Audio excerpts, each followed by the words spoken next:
Supreme court ने आज आप के राज्यसभा सांसद संजय सिंह को जमानत दे दी। मनी लॉन्ड्रिंग केस में संजय सिंह को पिछले साल 4 अक्टूबर को गिरफ्तार किया गया था। संजय सिंह के वकील ने कहा है कि वे केस में अपने रोल से जुड़ा हुआ कोई बयान नहीं देंगे। सुप्रीम कोर्ट ने सुनवाई के दौरान ईडी से सवाल किया था कि क्या संजय सिंह को और ज्यादा दिन जेल में रखे जाने की जरूरत है। कोर्ट ने यह भी कहा था कि हमें यह भी देखना होगा कि गवाहों के सामने उनके बयान हुए। 6 महीने तक वे जेल में रहे हैं। ईडी ने अदालत में कहा है कि हमें कोई एतराज नहीं है। इसके बाद अदालत ने संजय सिंह को जमानत देने का फैसला सुनाया। देखिए, आज हिंदुस्तान की डेमोक्रेसी में एक बड़ी मील का पत्थर माना जाएगा। संजय सिंह जी को बेल सुप्रीम कोर्ट की 3 जज की बेंच ने दी है और इस बेल को देते वक्त सुप्रीम कोर्ट ने जो प्रश्न केंद्र सरकार के वकील से पूछे, उनके जवाब उनके पास नहीं थे।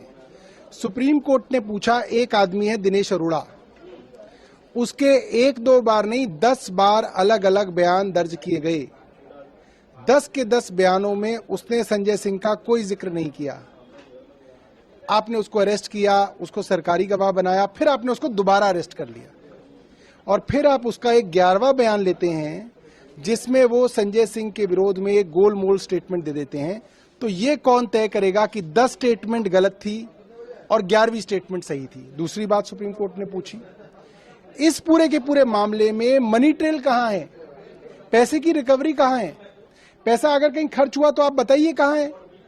जो आपके गवाह हैं वो विश्वास योग्य नहीं है, जिसने पैसे दिए वो नहीं बोल रहा, जिसने पैसे लिए वो नहीं बोल रहा। तो ये पूरा का पूरा केस जो है डगमगाने लगा और जब सबसे बड़ी अदालत की तरफ से बेल मिलती है तो इसका मतलब ये है सेक्शन 45 PMLA के तहत अगर बेल मिलती है और बेल अपोज की जाती है तो ये माना जाना चाहिए कि कोर्ट को लगा कि इस मामले के अंदर संजय सिंह दोषी नहीं है, इनोसेंट है। तो इसके बड़े रिपरकशन से बचने के लिए आज उनको बेल दी गई है और हम इसका स्वागत करते हैं। और भारतीय जनता पार्टी के लोग, जो उनके प्रवक्ता रोज प्रेस कॉन्फ्रेंस करके कहते थे कि देखो बेल भी नहीं मिल रही, बेल नहीं मिल रही, इसका मतलब ये है कि संजय सिंह दोषी हैं, तो आज बेल मिल गई। अब भारतीय जनता पार्टी क्या कहेगी मैं ये भी बता देता हूं। अब भारतीय जनता पार्टी कह देगी अरे क्या हो गया, बेल मिल गई, बेल मिल गई, कोई रिहाई कोई ना हो गई। तो ये अब भारतीय जनता पार्टी सिचुएशन को पलटेगी। नहीं, वो अभी मैं उनको इलाज के लिए लेकर आई थी, इसी दौरान हमको बेल की पता चला। तो ये सत्यमेव जयते है, तो हमको न्यायपालिका पे पूरा भरोसा था, तो आज उनको बेल हो गई है। पूरा उम्मीद करते हैं कि हमारे बड़े भाई अरविंद जी, मनीष जी, सत्येंद्र जैन को भी इसी तरह से राहत दे, फिर हम सत्यमेव जयते रहे। अभी वो बेल की जो प्रक्रिया होती है उसको करने के लिए अभी हम निकल रहे हैं। ब्यूरो रिपोर्ट, टीम मानस न्यूज।